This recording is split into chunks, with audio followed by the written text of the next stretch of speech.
Well, siyempre nagulat ako. Actually, tinawagan ako ng isang kaibigan ko na kung ako'y daw nakikinig ng hearing sa House of Representatives. Sabi ko, hindi.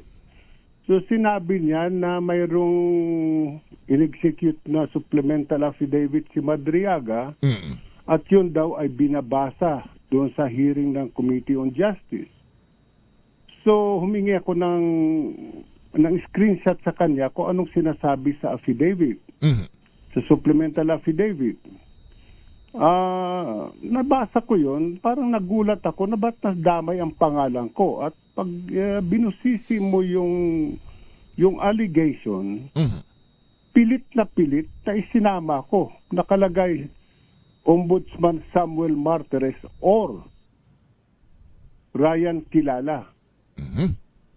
Former President Rodrigo Duterte or Sara Duterte nagpadala ng pera. Sino talaga nagpadala ng pera? Si Presidente Duterte o si Vice President Sara? Sino ang binigyan niya? Si Samuel Martires o si Ryan Kilala?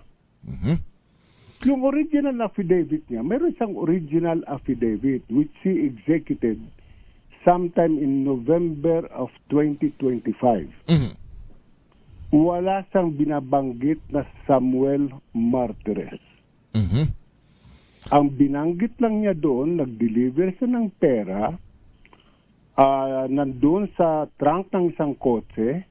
He was directed by the security guard to park in a specific area. Iniwanan niya doon, inilagay yung susi doon sa gulong ng sasakyan.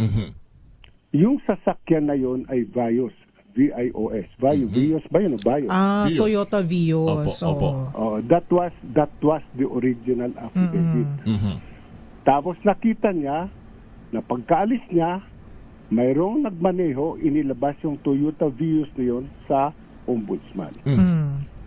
Unang-una, walang parking area ang ombudsman para sa publiko. Okay.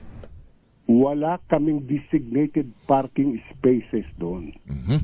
Pangalawa, at hanggang ngayon siguro, bawal pumarada sa harap ng building ng ombudsman. Yung sa harap sa looban.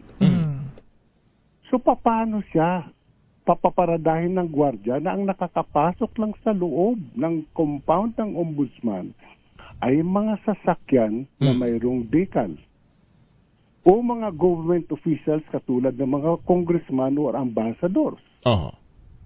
Walang sino man na pribadong individual na nakakapasok.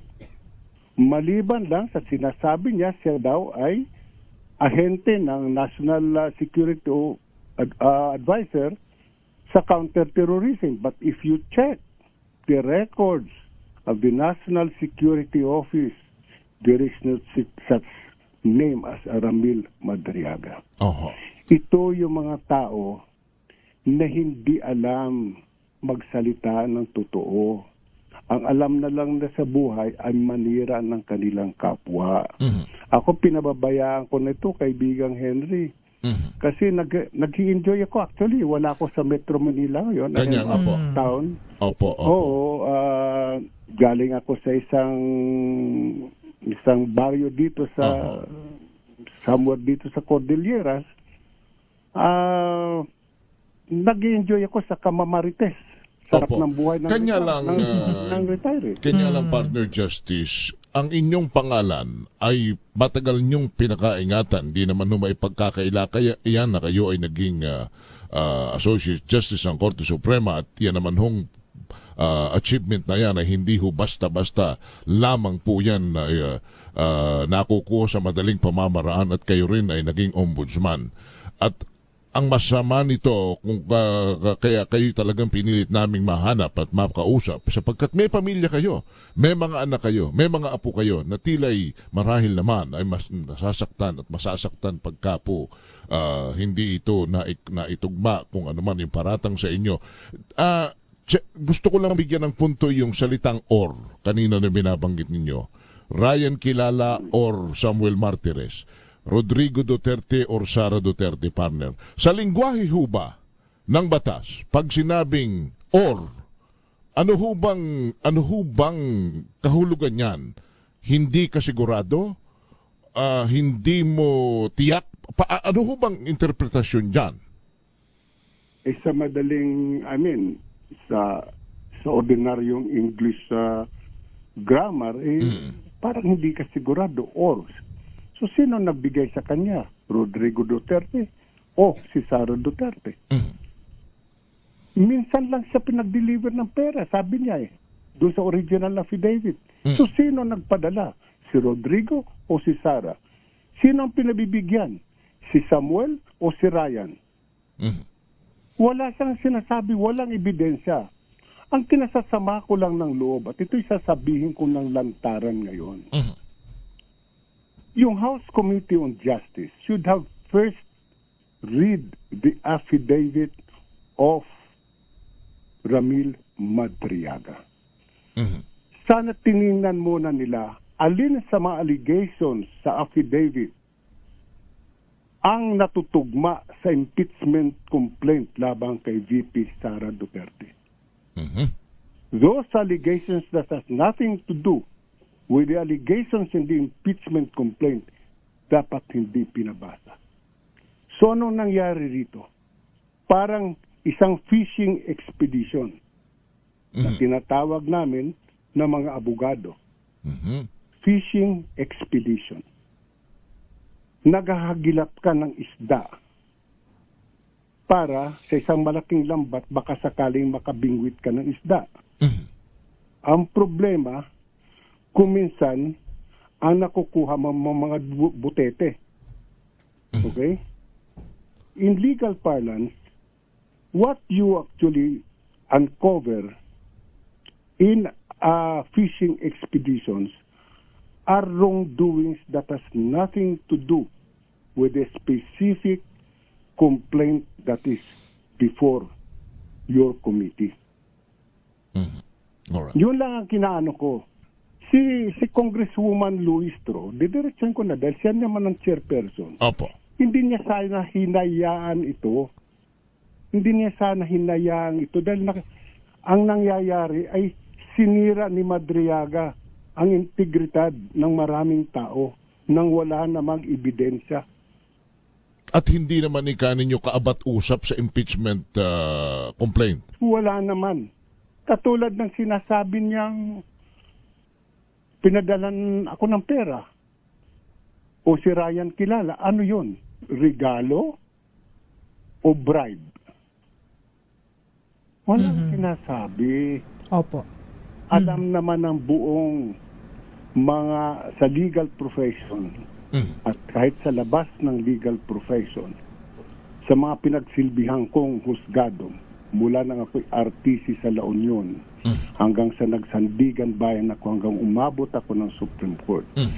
Siguro naman wala kayo nababalitaan na ako'y tumanggap ng isang boteng Coca-Cola or isang Skyflakes in consideration of a case. Okay. So given that... Siguro naman wala kayo narinig na si Martires ay nanghihingi at tumatanggap. Opo. Hindi po. Kontento po ako sa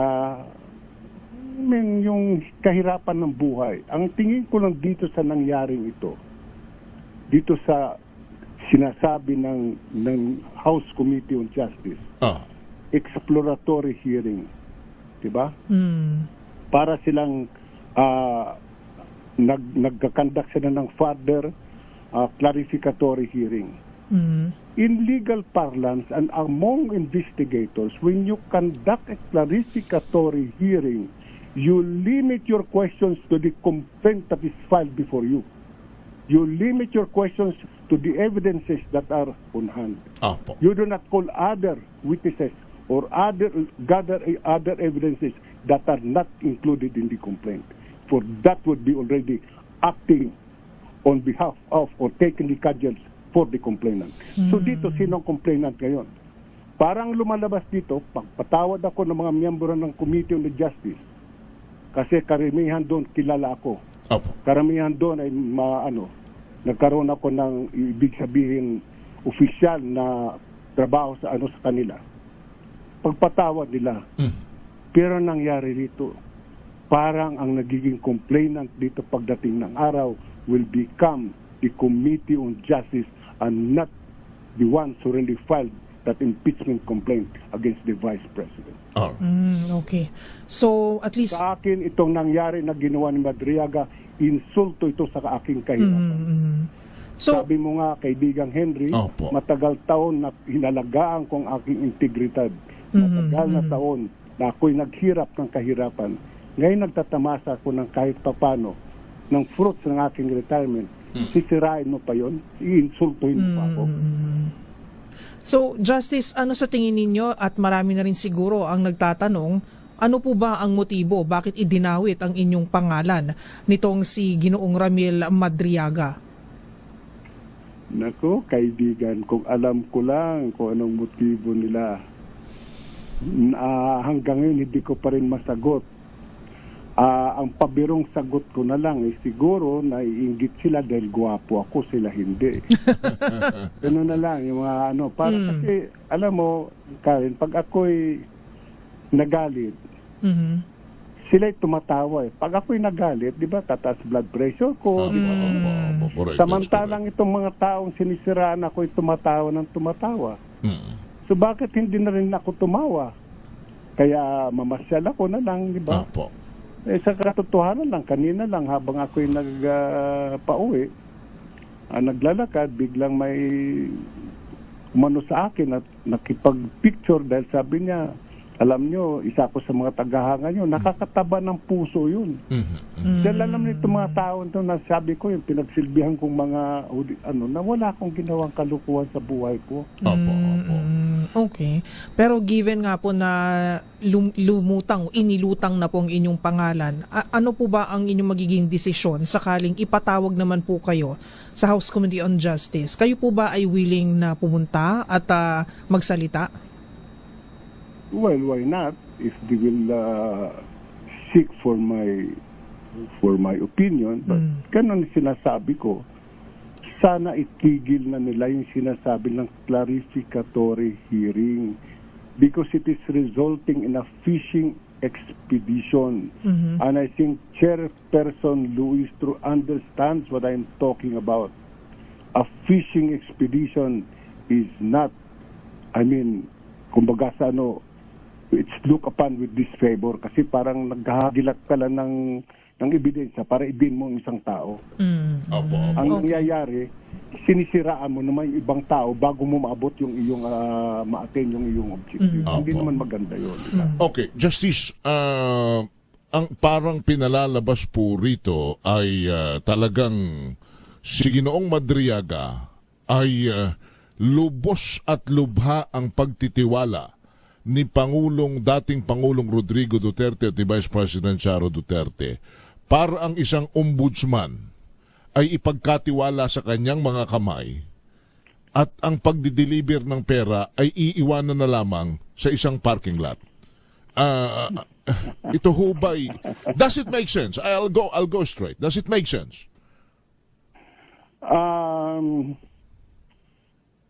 Of all the people na na-meet ko sa buhay ko mula ako estudyante, the smartest of them all is Rodrigo Roa Duterte. Hindi masalita, pero ginagawa ka agad. Nung siya naging presidente, alam natin lahat sino yung malapit sa kanya at katiwala niya. Yan ay walang iba kundi si Senador Bongo. Diba? Siya ang pinakatiwala ni Digong. Sumunod si Medjaldia na tinuturing natin, kinikilala natin bilang best friend ni Presidente. So kung ikaw si Presidente Digong, bakit hindi mo na lang sabihin kay Bongo, Bong, bigyan mo nga ng pera yan si Martires. Padala mo ng 10 maleta, di ba? Bakit pa iuutos mo sa iyong katulong, sa iyong driver? Diba? Para At saka, okay, marami kaming common friends ni President Duterte dahil pareho kami galing sa San Beda. Ang dami naming common friends bakit hindi yun ang tawagin niya? Sana tinawag niya halimbawa yung dating chairperson ng PAGCOR, mo Fred, kaibigan mo si Sammy. Bigyan mo ng pera to. Ito yung pera. Ang problema ay yung sinasabi ni Madriada, ilang milyon ba yun? 35, binabanggit niya. 35. Pero yung 35, one time na binigay niya. Opo. So, sino binigyan niya? That was in the original affidavit. And even in the supplemental. Saan ako pumasok na picture? Kaya pilit na pinasok ang pangalan ko eh. Kung sino man yun, pinagsasadyos ko na lang, Henry. I am always reminded, pasensya na kung ako'y medyo tatalawas ng kaunti, but I'm always reminded of that first day in the novena of the Divine Mercy na sabi ng Panginoon kay Sister Faustina, bring to me all mankind, especially all sinners. Kaya pinagsasadyos ko na lang sila lahat. Gusto lang sirain ako, let him go ahead. In the meantime, let me just enjoy also my life. Pakipag-usap sa mga kapareho kong mahihirap, pakipag-chismisan sa katulad mo, kay Deo Macalma, kay Arnold Clavio, doon lang naman. Doon naman, masayang buhay ko na dyan. Chismisan talaga, Justice. Una-una, Marites. Ako bibigyan ni Digong ng pera. Isa tagal ko na nakilala si Digong eh. Nung estudyante yan, nakikita ko yan. Ang alam ko, sigarilyo lang, nasa medyas pa eh. Pero, estudyante kami noon kasi kulang sa pera. So, ang sigarilyo mo, ilalagay mo sa medyas mo. Pero Justice, ang inyong pagkukwento ay, yun nga po, law school days pa lang po, ay kakilala nyo na po si dating Pangulong Rodrigo Duterte. So, nakikita po natin, meron po tayong ideya kung ano po yung klase ng relationship ang meron kayo. Pero, ito nga po, ano po ba yung nais na ipinta naman nitong mga alegasyon na ito? Given na naging Pangulo nga po si Pangulong Digong, and then kayo po ay naging ombudsman. At sabi nga ng partner ko kanina, pinagtrabahuan niyo po ang inyong pangalan. So after this po, ano po ang inyong plano aside from ipapasa Diyos niyo po? Pero ang pangalan po ay sa inyong palagay nadungisan na po. Ano po ba ang mga susunod po na inyong hakbang na planong gawin? Alam mo, Karen, naniniwala pa rin ako that you can never destroy a good man. Kahit anong gawin mo panimira sa iyong kapwa, lilitaw at lilitaw pa rin ang katotohanan. Okay. Pabalikan ko lang ng sandali si Presidente Digong. Nung kami estudyante, I'd never been close to him. Nakikita ko lang siya kasi senior sa akin eh. Kikita ko lang siya at paglalabasan namin sa mga classrooms, nakikita ko nagsisigarilyo siya, ganon. But I had never had the chance to talk to him when we were students. Na maging mayor siya, nalaman ko naging mayor. Nakausap ko lang si Mayor Digong nung nasa Sandigan Bayan na ako at kami naghihiring sa Davao. Okay? Kasi nangungumbida palagi yan ng dinner sa mga justices na pumupunta, naghihiring sa Davao. Nangungumbida yan. So siguro nakadalawa-tatlong dinner ako sa kanya. Kasama ko si Justice Sandoval, Edelberto Sandoval, Justice Villaruz. Doon lang ang pagkakakilala ko sa kanya. Nagulat na lang ako na nung siya'y naging presidente, pinasabihan niya ako. Nasabihin niyo kay Martires, mag-apply sa Supreme Court at gusto ko siyang una kong appointee sa Korte Suprema. I was surprised. Okay. Kasi hindi talaga ako malapit sa kanya. In fact, when I was already with the Supreme, from the time he appointed me sa Supreme Court hanggang Ombudsman, 2 beses lang kami nagkausap. And you never ask anybody nor you to lobby for that position? I did not. No, wala akong nilapitan kahit sino. So lahat sila nagulat kung bakit ako ang pinili ni Digong. Well, apparently, Ako rin tumatak po. nagulat ako. Apparently po, tumatak po kayo sa kanya. Siguro, kasi after I took my oath, actually before I took my oath, sinabi ko sa kanya, Mr. President, baka ho nagkamali kayo ng pagkaka-appoint sa akin. Hindi Opo. pa naman ho ninyo bawiin. Hindi, sabi niya, hindi. Sige na, kasi kagigising, ano lang niya, that was about 12 o'clock. Noon, Sige na, sabi niya. So, take oath ako. After that, nag-take oath ako in the presence of Justice Hernandez and my wife and some reporters. Sinabi ko sa kanya, Sir, kung sakali man may narinig kayo na ako'y tumanggap ng pera in consideration of a case o tatanggap ng pera ngayon nasa Supreme Court ako, just call me and I will resign. Alam mo, sagot sa akin, na ito'y pinagmamalaki ko. Sagot sa akin, kaya nga kita in-appoint, kilala kita.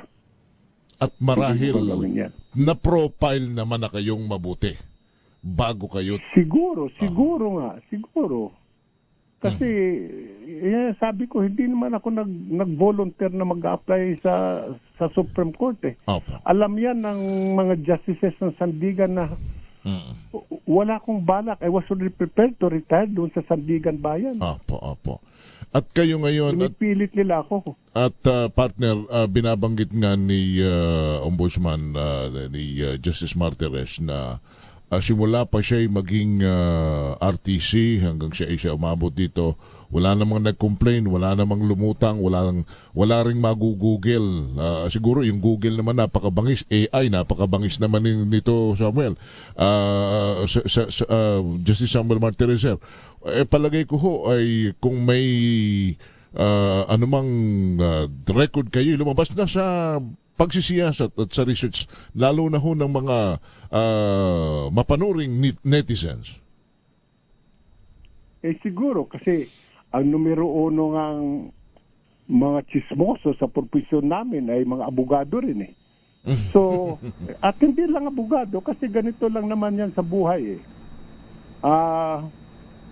Mga practicing lawyers, magtatanong kasi sino ba yung judge na yan, lalo na yung mga hindi pa kilala. Ayan si Judge Martires. Ano ba yan? Ay pare, pag kausapin mo lang yan. Bigay ka lang, ano ba yung kaso mo? Sinabi mo collection case. Para pamangakuhan mo lang, bibigyan mo ng 10%. Ganon. Yung iba naman sasabihin sa'yo, ibang judges, pag tinanong mo, sasabihin ka agad sa'yo, puta pare, delikado ka dyan. Diba? Huwag kang magtatangka, napakahigpit yan. Opo.